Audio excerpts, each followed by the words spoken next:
Good morning mga kaibigan. For today, mini vlog. Ayan po yung Openreach internet connection namin. Maaga pa dito. He's here since 8:30 in the morning. Yung taga-install ng internet. Nag-upgrade po yung anak ni alaga ng internet mga kaibigan. More faster broadband. Parang optic fiber internet broadband yata yung in-upgrade ni anak ni alaga. But yung anak ni alaga, he need to be here para mag-guide yung taga-install kung saan po ikakabit yung internet wire.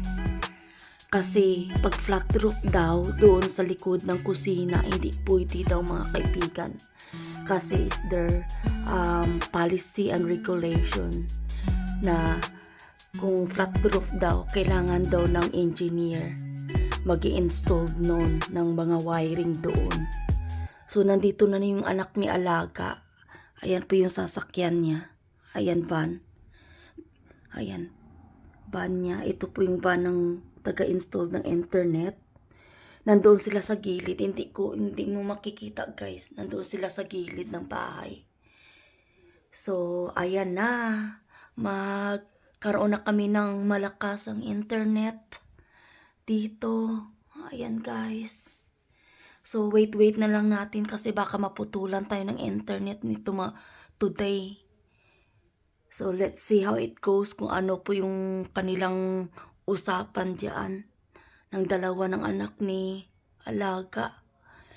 Yung naka-orange, nakikita mo, iyon po yung taga-installed ng internet dito.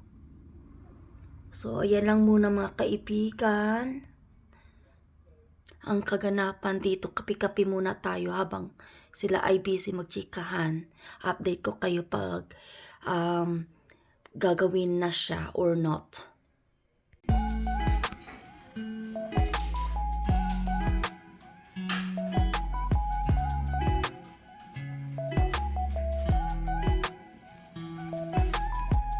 Ayan po mga kaibigan yung installer Openreach for internet. Ayan po si kuya. Ayan siya.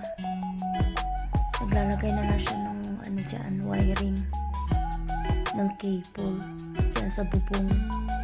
Ingat kuya. Ayan. Nandyan na nakakonect na po dyan yung kanyang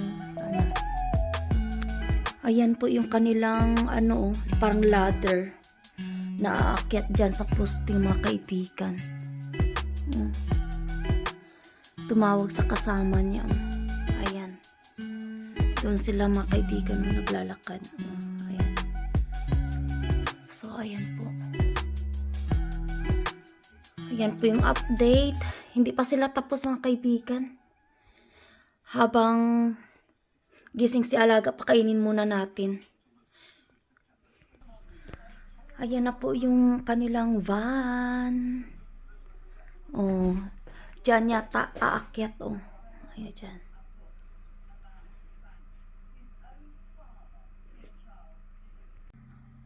Ayan po si kuya, nasa itaas. Ayan po.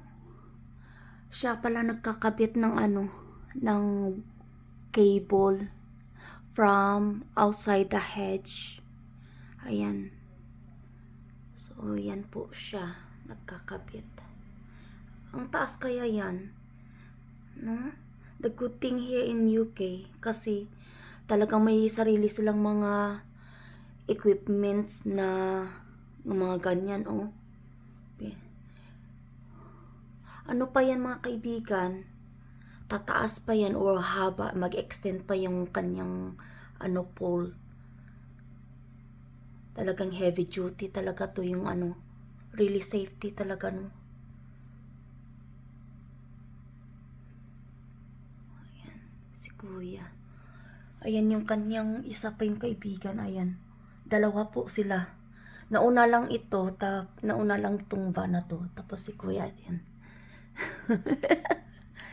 Ayan siya. Ang taas-taas, no? Quick update mga kaibigan, is already 12:30 in noontime here.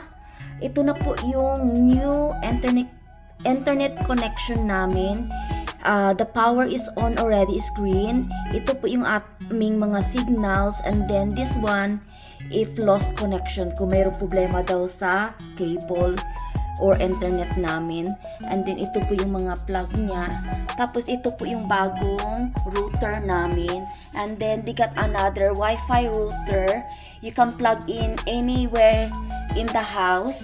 Baka lalagay ko po yan sa room ko para may may decent connection po. Ayan po mga kaibigan, nag-upgrade po yung anak ni Alaga. So, malakas ang internet na po ito. And then, we got a Wi-Fi, 2 telephone. Ayan po mga kaibigan. Ito hindi pa na-plug in. And then, yung isa, nandoon po naka-plug in doon banda sa microwave. So, ayan lang po mga kaibigan. So, we're so happy. It's been a while din mga kaibigan. Siguro mga 3 to 4 hours din sila dito. Nag-connect nito mga kaibigan. So, we're so happy now na may decent internet na po kami and better signal po sa landline po. At tsaka, nagawa ko na din po si Alaga. Iyan lang po yung update namin dito sa internet po sa bahay ni Alaga. And then we got a new internet code din po mga kaibigan. So, ito lang po may share ko. Kung nagustuhan nyo po yung aking mini vlog, please pa-like, pa-share, and pa-subscribe. Huwag kalimutan i-hit ang notification bell para ma-update po kayo sa aking mga bagong video. Maraming salamat po sa inyong lahat, mga timbakbakan at sa mga bagong kaibigan, team promote. Hanggang sa muli, and I'll see you next time. Paalam muna, bye!